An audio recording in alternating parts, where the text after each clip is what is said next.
တဲအားကောင်းအောင်ဘာတွေစားတင်လဲဘာတွေကိုရှောင်တင်လဲနောက်ပြီးအသေးကျန်းမာရေးကိုဘယ်လိုစစ်ဆေးနိုင်လဲဆိုတာဒီဗီဒီယိုမှာအသေးစိတ်ရှင်းပြထားပါတယ်အတူတူကြည့်လိုက်ရအောင်အသေးအားကောင်းအောင်စားသုံးပြီးတဲ့နံပါတ်1စားတော့ကတော့အသီးရွက်ပဲဖြစ်ပါတယ်ဒီအသီးရွက်လို့ဆိုတဲ့နေရာမှာအရွက်ပါတဲ့အသီးရွက်တွေစားလို့ရတယ်ပြီးလို့ရှိရင်အရွက်မပါတဲ့အသီးရွက်တွေရှိဒီလိုရှိတယ်ဗျာနှစ်မျိုးပေါ့နော်ပထမတစ်မျိုးကအရွက်ပါတဲ့အသီးရွက်ကိုက်လန်လိုဟာမျိုးဒီလိုမျိုးတွေစားသုံးပြီးလို့ရတယ်နော်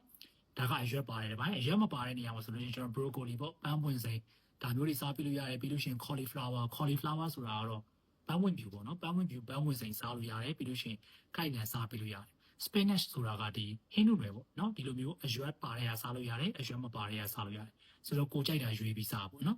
်တဲကျန်းမာရေးအတွက်အသီးရွက်တွေဖြစ်တဲ့ကိုက်လန်ပန်းပွင့်ဖြူပန်းပွင့်စိမ်းနဲ့ဟင်းနုနယ်ရွက်တို့ကိုပုံမှန်စားပေးတင်ပါတယ်အသီးရွက်ပြီးလို့ရှိရင်သစ်သီးသစ်ဥလေးတွေရှိသေးတယ်သစ်သီးသစ်ဥကဘာလို့စားပေးတင်လဲဆိုရင်သစ်သီးသစ်ဥတွေထဲမှာဗီတာမင်တွေပါတယ်ပြီးလို့ရှိရင် antioxidant လို့ခေါ်တဲ့အဆိပ်ဓာတ်ကိုဖယ်ရှားပေးတဲ့ဂုဏ်သတ္တိတွေရှိတယ်ဆိုတော့ဘလို့သစ်သီးတွေကိုစားတင်လဲဆရာပထမဆုံးပန်းသီးပေါ့နော်ပန်းသီးဆိုလို့ရှိရင်ဗီတာမင်တွေအများကြီးပါတယ်ပြီးလို့ရှိရင်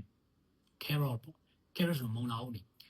နေစားလို့ရတယ်နော်စပစ်သီးလိုဟာမျိုးစမ်းကစ်လိုဟာမျိုးဒီလို vitamin C အများကြီးပါတဲ့အသီးတွေစားလို့ရတယ်ထောပတ်သီးကျရင်ထောပတ်သီးလည်းစားပေးလို့ရတယ်ထောပတ်သီးတွေမှာဆို antioxidant တွေအများကြီးပါတယ် antioxidant တွေပါတယ်ပြင်သူက liver အသေးမှာထုတ်ပေးတဲ့ glutathione ဆိုတာရှိတယ် glutathione ဆိုတာဒီလိုခန္ဓာကိုယ်မှာရှိတဲ့စိတ်ဓာတ်တွေသူဖယ်ရှားပေးတဲ့ဟာလို့အဲ့လိုသဘောမျိုးဆိုတော့အဲ့ဒါကိုသူကအားပေးတယ်ဆိုတော့အသေးအားကောင်းရင်အသီးတွေစားပေါ့နော်သတိသေးကိုလေးလက်လက်ဆက်ဆက်လေးတွေစားပန်းသီးမုံလာဦးနီစပစ်သီးပြီးလို့ရှိရင်စမ်းကစ်သီးလိုဟာမျိုးထောပတ်သီးလိုဟာမျိုးဒါလေးတွေစားပေးလို့ရတယ်ဒါက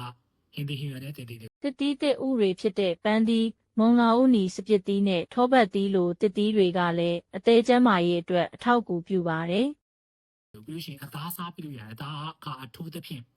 omega 3ပါတဲ့ဟာပေါ့ omega 3ပါတဲ့ဆိုငါးတွေဆယ်မွန်ငါးတို့ပါတော့ဒါကတော့ကျွန်တော်တို့စီမှာသိဆယ်မွန်ငါးတော့မစားဘူးထင်ပါတယ်ငါကွန်းရှက်တို့ပါတော့စားပြီးလို့ရတယ်နော်ငါကွန်းရှက်တွေစားပြီးလို့ရတယ်ပြီးလို့ရှိရင်စားတဲ့ငါးပေါ့ဒီလိုငါးတွေလည်းစားပြီးလို့ရတယ်ဒီအဲ့ဒီငါးတွေထဲမှာ omega 3 fatty acids ဆိုတာပါတယ်အဲ့ဒါတွေစားပြီးလို့ရတယ်အဲ့ဒါမစားချင်တဲ့သူကတော့ဟိုငါးကြီးစီတောက်ပေါ့ဗျာနော်ဒါ၃မျိုးရှိပါတယ်ပြီးလို့ရှိရင်အဲ့ဒီထဲမှာခက်တဲ့ထဲမှာပါတယ်ကျွတ်တုံပြူတို့ပြီးလို့ရှိရင်ဒီစနွေးမုံတို့ဒါလေးတွေကလည်း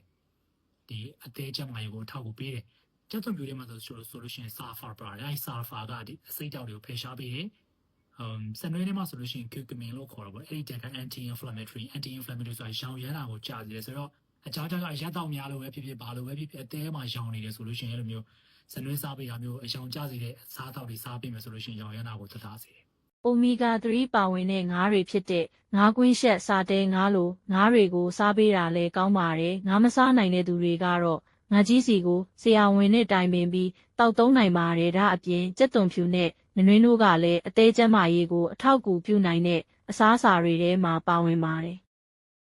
နောက်တစ်ခုပေါ့ coffee ပေါ့ coffee ကတော့just moderate amount ပေါ့နော်နည်းနည်းလေးတောက်ပေးရဆိုလို့ရှိရင်လည်းသူက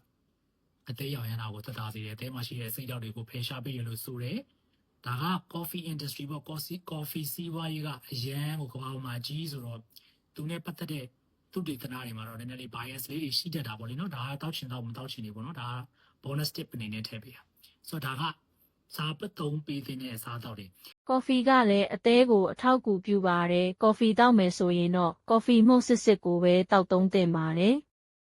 အဲ့ဒါနဲ့ထပ်တူရေးကြည့်တာကမတည့်တာတွေကိုရှောင်ဖို့နော်မတည့်တာတွေကိုမရှောင်ဘဲနဲ့ဒီအားကောင်းတာတွေပဲစားနေပါမှမထူးဆိုတော့ဘာတွေရှောင်နေလဲအားလုံးသိတယ်အရက်ဘီယာရက်ဖြူလည်းပါတယ်ဗျဝီစကီအရက်ဝိုင်းဆိုဂျူအားလုံးပေါ့အယ်ကိုဟောပေါဝင်တဲ့တောက်သုံးစရာတွေရှော့ပြီးတော့တောက်တယ်ဘယ်လိုတောက်အောင်လဲဆိုတော့ကျွန်တော်ပြောပြထားတဲ့ဗီဒီယိုရှိရနော်အဲ့တိုင်းတောက်လို့ရှိရင်ပြီးတော့ဆိုဂျူနေမယ်ဗျာနော်ပြီးလို့ရှိရင် junk food တွေရှိရ junk food ဆိုတာဒီလိုအတင်စားပေါ့ fast food လိုဟာမျိုးလို hamburger တို့လိုဘာလို့ဟာမျိုးပြီးလို့ရှိရင် processed meat ပေါ့ processed food ပေါ့ဒီစီတူဘူးလိုဘာလို့ဟာမျိုးလိုမလက်ဆက်တဲ့ဟာတွေတာရှည်ခံစားတော့တွေအဲ့ဒါတွေ short စားပေးတယ်ပြီး saturated fat ဆိုရရှိရပြေဝစီပေါ့အစားတော့တွေဝယ်လို့ရှိရင်နောက်ပါလေဇရာလေးပါအဲ့မှာပြေဝစီပါလာမှာပါလာကြီး transfer အသွင်ပြောင်းစီကိုပြေဝစီကိုအဲ့ဒါတွေပါရင်မစားနဲ့အဲ့ဒါတွေမကောင်းဘူးเนาะပြီးလို့ရှိရင် refined sugar ဆိုရှိရတခြားကဗျာအဓိကတခြားကချိုးတွေအများကြီးမစားနဲ့เนาะအဲ့ဒါဆိုအဆင်ပြေပြီချိုးတွေအများကြီးမစားနဲ့ရက်တွေအများကြီးမတောင်းနဲ့ပြီးလို့ရှိရင်စီတွေအများကြီးမစားနဲ့အတင်စားတော့တွေအများကြီးမစားနဲ့ဒါဆိုလို့ရှိရင်အသေးအဆင်ပြေနေပြီအဲ့မှာမအားကောင်းချင်နေဆိုရင်ခုနကကျွန်တော်ပြောခဲ့တဲ့စားတော့တွေစားဒါဆိုပြီးပြီအရက်ဘီယာဝိုင်ဆိုဂျူလိုအရက်မျိုးမျိုးကိုရှောင်သင့်ပါတယ်အသင့်စားအစားအစာတွေဟ ဟမ်ဘာဂါလိုအစီများတဲ့အစားအစာတွေတာရှည်ခံအစားအစာတွေပြည့်ဝစီအသွင်ပြောင်းစီနဲ့တကြားများတဲ့အစားအစာတွေကိုလည်းတက်နိုင်သမျှလျှော့စားတာကအသေးကျန်းမာရေးအတွက်ပိုကောင်းပါတယ်။သေးကျန်းမာရေးနောက်ပြီးတော့သေးကျန်းမာရေးကောင်းမြည်စစ်ပြီနော်။အထရာဆောင်းရိုက်လို့ရတယ်အသေးအတွက်သွေးပေါက်စစ်လို့ရတယ်ဒါလေးတွေလည်းစစ်ပေးပေါ့။ဆိုလို့ရှိရင်ဒါအသေးအကြောင်းပြီးပြီအေးစေပဲ။ပြီးဖို့စီဖို့ရှိရင်တော့ကုပေါ့နော်။ Okay ဒါကတော့အသေးကျန်းမာရေးကြောင့်မိထားတဲ့သူတွေအတွက်အားလုံးတစ်ခါတည်း